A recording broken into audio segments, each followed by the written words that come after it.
What up, movie buffs? I'm Ryan. And I'm Jonah. And you are tuned into the Cash Compound's 2 cents on the movie, and we're going over Moneyball. In our series, we rate the film on our money meter, let you know if it's financially fresh or a waste of your wallet. Junk for your Jeffersons. Wash for your Washingtons. Lame luck for your Lincolns. Yeah, this is where we, 1, go over our thoughts on the movie. We'll talk about key scenes that stood out and whatever else we can relate to. 2, we take a look at the financial actions in the movie. And 3, we'll let you know if this movie is even worth your time. So, silence your cell phones, grab your popcorn, sit back, and enjoy our video.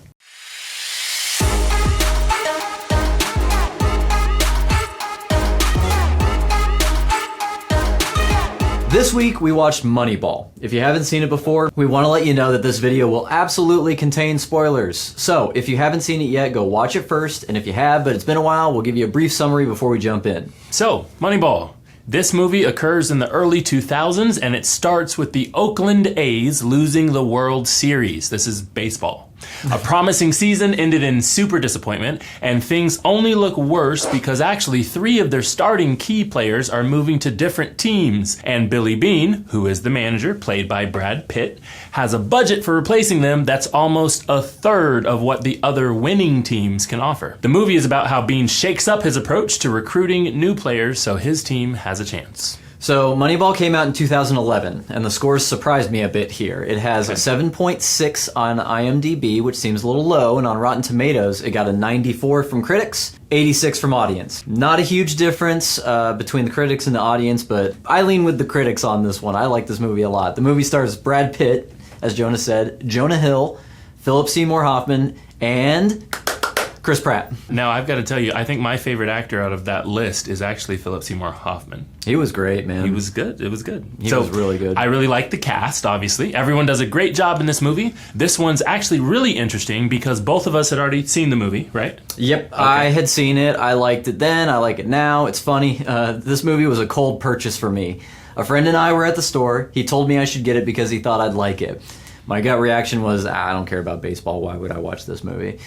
But I decided to trust him, bought it, went home, watched it, loved it. So, what about you? Yeah, so I had watched it a few years prior, and now I just watched it again. So I've really only seen it twice. But again, I enjoyed the movie, and I knew that going into it. One of my favorite parts of the movie is that 20-game streak, right?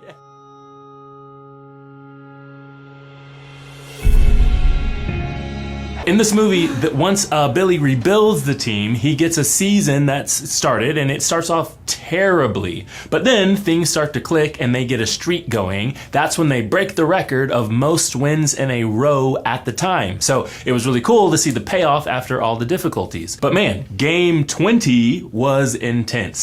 That must have been such a ride for the team and the fans in real life. It's been years since I've seen this movie, so I'd forgotten how that turned out. I couldn't remember the outcome of that game. When Billy turned back and went to the stadium only to see the team flounder and lose their lead. Oh, it was painful to watch. I honestly couldn't remember whether they pulled through or not. So I got to experience the thrill of victory all over again. I really liked the part when Billy's team was going through possible replacements of their key players, and Billy's taking turns asking each of his guys, his scouts, what is the problem? Guys are just talking. Talking la la la la la like this is business as usual. It's not. We're trying to solve the problem here, Billy. Not like this, you're not. You're not even looking at the problem. We're very aware of the problem. I mean... Okay, good. What's the problem? And they're each saying they have to replace key players. We have to replace these runs, that type of thing. And Billy is looking at it from a financial perspective. He doesn't have enough money to offer the same salaries as most of the other teams. So he's trying to shake things up and saying, we need to be more creative. We have to adapt. This is the new direction of the Oakland A's. We are card counters at the blackjack table. And we're going to turn the odds on the casino. I don't see it. Seriously, guys, I think we have to remember, this is the man. He answers to no one except ownership and God. I appreciated that out-of-the-box thinking a lot in this movie. It's really, really easy to get hyper-focused on a single issue that you miss the bigger problem, right? And then you have to come to terms with the reality of we can't do this the same way, or if we do, we're going to get the same results, right? So then you just really need to sit back and figure out what the solution is. You've got to implement your idea and stick with it to see it through. I don't think we're asking the right question. I think the question we should be asking is, do you believe in this thing or not? I do. That can be super tough. But you also know what else is really tough? Cutting those players, Oh right? my gosh. The way that the movie presents it, everyone in baseball is a mercenary, even the team you play for. Recruiting these guys based on numbers and the way they can raise the team's base run aggregate is interesting, but, you know, they're human beings, man. I've had to fire people, and it's never fun, even when they deserve it. You have to have a thick skin to be in either of those roles in the movie. I wouldn't be able to do it. Yeah, it was kind of tough. Yeah. There's also something at the very beginning of the movie that stood out to me. I think it was like the first slide quote. Like the movie starts with this quote from Mickey Mantle. All right. This is an old baseball player. I don't even know how I know that because I don't like baseball. But the quote said, "It's unbelievable how much you don't know about the game you've been playing your whole life." And I think that's so true in everything. We never really arrive. And with this show being about finance, I wonder if there's things in finance that we don't know either. Dun, dun, dun! So, how much of this movie was true? Fun fact, this is another movie based on the book of the same name by Michael Lewis. If you've been paying attention to our series, we did an episode on The Big Short, and that was based on a book by Michael Lewis. So, there's a lot of facts in here sprinkled with a little bit of drama. Yeah, so I did some quick research just to see how authentic the movie is, and the movie really cranks up the conflict with the haters. It's believed there were disagreements between people that were much more professional than it was presented in this movie. People weren't cussing each other out and firing them right on the spot and stuff. I'd be curious to read the book and see. Drama loves conflict. Hollywood loves drama. Yep. So it's all part of it. It is what it is. But that being said, much of this really happened. Billy Beane is a real person. They used Bill James's methodology for recruiting players to account for their budget limitations. It's about getting things down to one number. Using the stats the way we read them, we'll find value in players that nobody else can see. The season started off horribly, but improved, especially when they went on a 20-game streak. Pretty cool story. Yeah, I like it. Really cool story, actually. And again, I don't even like baseball. We were literally actually just talking about that the other day, right? Because I don't like baseball because of how long it takes. Like, legitimately, there isn't a clock keeping things moving like in other games. Now, they've instituted a pitch clock here recently, but there's not like a game clock. Like, how long does this take, right?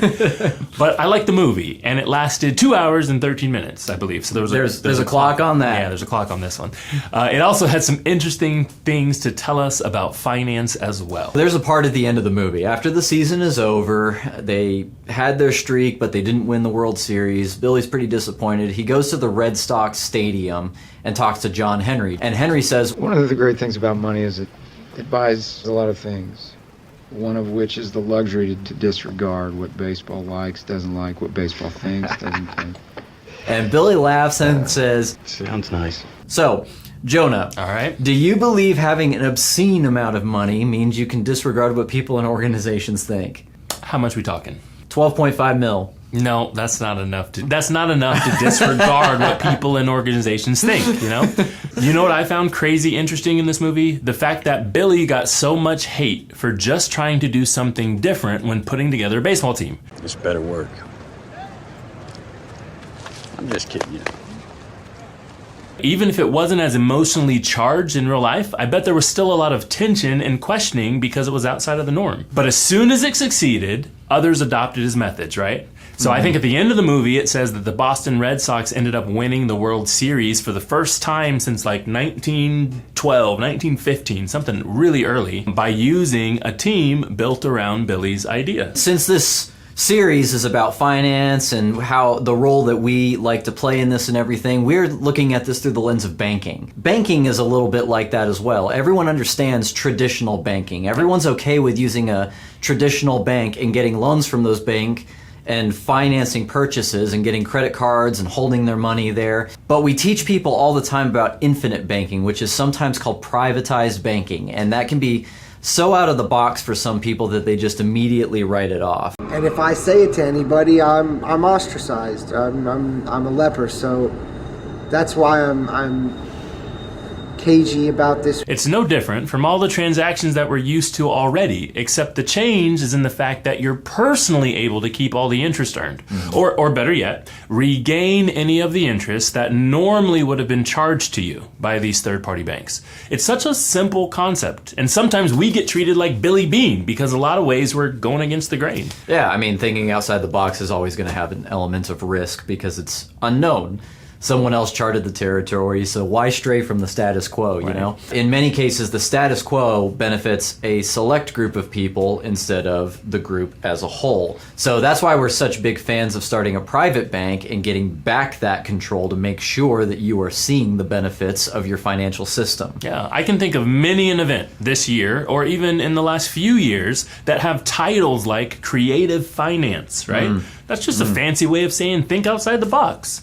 So, here's my question for you, Ryan. Yep. Can someone legally, realistically implement the same type of baseball system that Billy Bean did? I mean, it sounds like it. Sounds like, one, Billy Bean did it, since this is based on a true story. Yep. But also, they have the slide at the end of the movie where they say the Red Sox did a similar strategy and ended up winning the gold. So is it a good strategy? And why or why not? What do you think? I think there's a both-and element. Because there's definitely something to be said for getting an idea of the average of people's performance over time and getting a feel for, is this person consistent? There's also something to be said for the human factor of everyone's an independent chemical factory. Everyone comes with a different set of skills and weaknesses and everything. There's only so much you can account for when you're putting things together. I've heard a lot of things said where you don't really make roles and then find people to put them in there. You find people and then give them the roles that they're good at. I like you know that. what I mean? Yep. When I watched the movie, I thought to myself, it seems like a really great idea, but what about superstars? Like there are superstars in any sport, right? Yeah. And if you find one, or you have one, or the other team has one, can you really make up for them by getting three guys that average the same? You know what I mean? I don't know. I thought it was a good strategy. Obviously, it's being implemented by many teams, but I agree with you. It's probably a both and. It's cool to see a strategy that is really outside the box being implemented, someone pushing back against the people who refuse to get on board with it and seeing it through to the end. You know what's crazy? I think this is our third review. The Founder, The Big Short, and now Moneyball. And in all three, didn't we have someone thinking outside the box? Oh, absolutely. And it turned out for them, right? Yeah. Probably most of these will get that in some way, shape, or form. Yeah. All right, so it's time for our rating. Where do we find it on the scale to everything? And I would rate it as financially fresh. Yeah, it was a good movie. Now, I will tell you this. The first time that I watched it, I think I had lower expectations and was very highly pleased. And the second time I watched it now, I had really high expectations, and it came in kind of right underneath. Boo! But it's a good movie. I absolutely recommend it. I'm giving it, 9.8 out of 10, financially fresh. Absolutely go watch this movie. All right, so that's all from us. We hope this helped you determine whether or not you'll use your time to watch Moneyball. Yeah, and we want you to know in the comments if you're implementing a financial strategy that kind of matches the movie. Are you thinking outside the box? And do you agree with us? Yeah, and if you have a movie you'd like us to break down next, leave that in the comments as well. We'll definitely take a look at it. Yeah, so from all of us here at the Cash Compound, we'll catch you next time as we give you our 2 cents on another Hollywood classic. Sack for your Sacagaweas. Financially fresh, is it? It's a tub in which to put your Harriet Tubmans. There you go.